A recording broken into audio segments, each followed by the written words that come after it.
अस्सलाम वालेकुम students, I am Mohammad Ahmad Iqbal M Phil physics. आज हम डिस्कस करने वाले हैं क्लास 10 के चैप्टर साउंड को। चैप्टर 11 है हमारे पास। आज हम डिस्कस करने वाले हैं इसके मल्टीपल चॉइस क्वेश्चन को, एमसीक्यूज को, यानी कि यहाँ पे लिखा हुआ है हमारे पास है कि choose the correct answer from the following choice, यानी कि फॉलोइंग चॉइस में से हमने क्या करना है, करेक्ट आंसर को चूज करना है। सबसे पहला है हमारे पास which is the example of longitudinal waves. Longitudinal wave की कौन सी एग्जाम्पल है इनमें से? Sound wave, radio wave, light wave and water wave. तो हमें मालूम है कि साउंड वेव जो है वो क्या है, लॉन्गिट्यूडिनल वेव है। लॉन्गिट्यूडिनल वेव ऐसी होती हैं जिसमें प्रोपोगेशन एंड की वेव की प्रोपोगेशन और किसकी है, कैरियर वेव्स की जो होती है हमारे पास सेम डायरेक्शन में होगी, तो वो हमारे पास क्या होंगी, लॉन्गिट्यूडिनल वेव्स होंगी।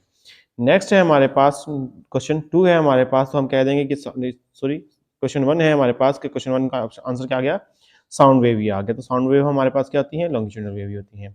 अब आ जाएगा हमारे पास question 2, how does sound wave travel from its source to your ear, कि साउंड सोर्स से आपके कानों तक कैसे ट्रेवल करता है।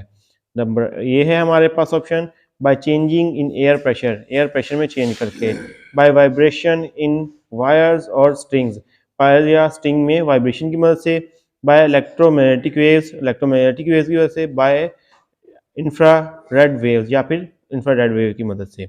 हम जानते हैं कि हमारे पास जब भी साउंड होता है तो साउंड प्रोड्यूस होता है, वहाँ पे वाइब्रेशन होती है। जहाँ पे वाइब्रेशन होती है तो वहाँ पे क्या होता है कि एयर प्रेशर में चेंज आता है। तो हम कह देंगे कि हमारे पास क्या है, एयर प्रेशर में जब चेंज आएगा तब क्या होगी, हमारे पास साउंड वेव क्या करेंगी, ट्रैवल करेंगी। कहीं पे रेयर फ्रैक्शन होगा, कहीं पे कंप्रेशन होगा। तो इसी वजह से हम क्या कह देंगे कि ये बाय चेंजिंग इन प्रेशर जो होगा हमारे पास साउंड ट्रैवल करता है एक हमारे सोर्स से हमारे कानों तक।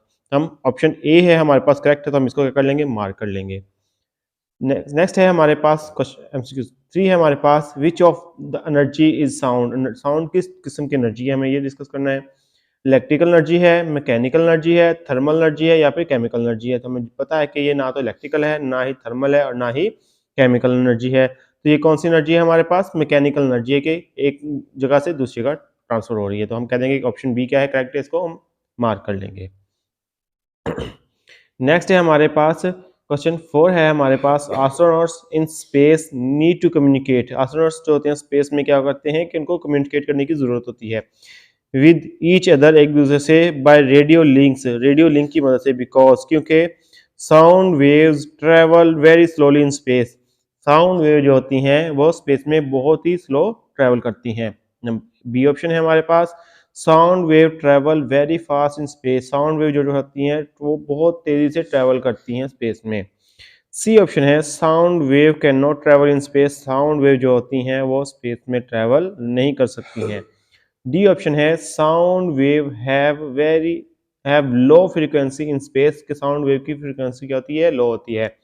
हमें मालूम है कि साउंड वेव को ट्रैवल करने के लिए किस चीज़ की ज़रूरत होती है, मीडियम की ज़रूरत होती है, जबकि स्पेस में किसी किस्म का मीडियम मौजूद नहीं है, ना तो एटमॉस्फेयर है, ना ही एयर है, ना कुछ और किस्म के पार्टिकल है। इसी वजह से साउंड वेव ट्रैवल नहीं करती हैं कहाँ पे, जहाँ पे मीडियम नहीं होता है। तो हम कह देंगे कि sound wave can not travel in space. हमारा सी ऑप्शन करेक्ट होगा, तो हम सी ऑप्शन को क्या कर देंगे, मार्क कर देंगे। Sound waves can not travel in space, sound wave space में ट्रैवल नहीं कर सकती हैं।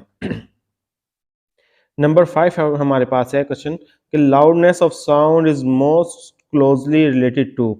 लाउडनेस ऑफ साउंड जो होती है वो किसके साथ रिलेट करती है, फ्रीक्वेंसी, पीरियड यानी कि टाइम पीरियड आ गया हमारे पास, सी ऑप्शन है हमारे पास वेवलेंथ, एंड डी ऑप्शन क्या है हमारे पास, एम्पलीट्यूड है। हमें मालूम है कि जो किसी भी बॉडी की जब लाउडनेस इंक्रीज होगी तो उसका एम्पलीट्यूड क्या होगा, ज्यादा होगा। जब इसकी लाउडनेस किसी भी साउंड की कम होगी तो उसका एम्पलीट्यूड क्या होगा, कम होगा। तो इसीलिए हम कह सकते हैं कि हमारे पास डी ऑप्शन जो है एम्पलीट्यूड है, यानी कि लाउडनेस ऑफ साउंड किसके ऊपर डिपेंड करती है, एम्पलीट्यूड के ऊपर डिपेंड करती है, जो कि डी ऑप्शन है।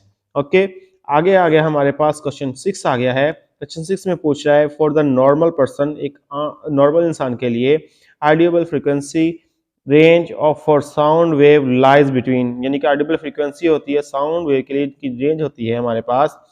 ऑप्शन ए है हमारे पास 10 hertz to 10 kilo hertz, option B है 20 hertz to 20 kilo hertz, option C है 50 hertz to 25 hertz to 25 hertz, आगे ऑप्शन डी है 30 हर्ट्ज टू 30 किलो हर्ट्ज आ गई है।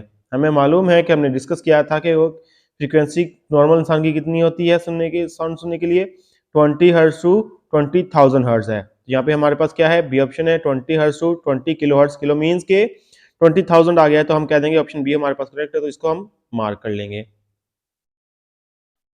When the frequency of sound wave increased, जब साउंड वेव की frequency क्या होती है, इंक्रीज हो जाती है, which of the following will decrease, इनमें से कौन सी चीजें डिक्रीज होंगी। ए वन है हमारे पास वेवलेंथ, सेकंड है हमारे पास पीरियड एंड थर्ड है हमारे पास एम्पलीट्यूड। ऑप्शन क्या दिए हुए हैं, ए ऑप्शन है 1 ओनली यानी कि जस्ट वेवलेंथ, ऑप्शन बी क्या दिया हुआ है 3 ओनली यानी कि जस्ट एम्पलीट्यूड, ऑप्शन सी क्या दिया हुआ है 1 एंड 2 यानी कि वेवलेंथ एंड पीरियड बोथ। हमारे पास ऑप्शन डी क्या दिया है 1 and 3 wavelength and amplitude both. तो हमें मालूम है, हमने फार्मूला डिस्कस किया था, फार्मूला क्या है, v is equal to F lambda है। अब ये जो f है हमारे पास, यहाँ पे हमारे पास v ओवर लैम्डा हो जाएगा, यानी कि फ्रीक्वेंसी जो है इनवर्सली प्रोपोर्शनल है टू द वेवलेंथ। जब वेवलेंथ हमारे पास इंक्रीज होगी, साउंड वेव की फ्रीक्वेंसी इंक्रीज होगी तो फ्रीक्वेंसी क्या हो जाएगी, डिक्रीज होगी। वेवलेंथ जब इंक्रीज होगी, अब जब हमारे पास फ्रीक्वेंसी इंक्रीज होगी तो वेवलेंथ क्या हो जाएगी, डिक्रीज हो जाएगी। इसी तरह हमें मालूम है कि और एक और है हमारे पास, फ्रीक्वेंसी जो होती है वो टाइम पीरियड के क्या होती है, इनवर्सली प्रोपोर्शनल भी होती है। तो हमें मालूम कि जैसे ही फ्रीक्वेंसी इंक्रीज होगी टाइम पीरियड क्या हो जाएगा, डिक्रीज हो जाएगा। तो इसीलिए हम कह सकते हैं कि हमारे पास दो चीज़ें इंक्रीज हो रही हैं। अगर साउंड फ्रीक्वेंसी इंक्रीज होती है तो दो चीज़ें हमारे पास क्या हो रही हैं, डिक्रीज हो रही हैं।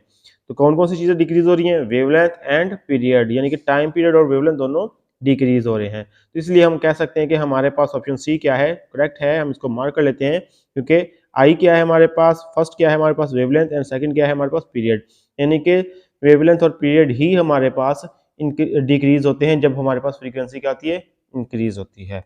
आई होप स्टूडेंट्स आपको आज का लेक्चर समझ आया होगा। आज के लिए इतना काफ़ी है। अल्लाह हाफिज़।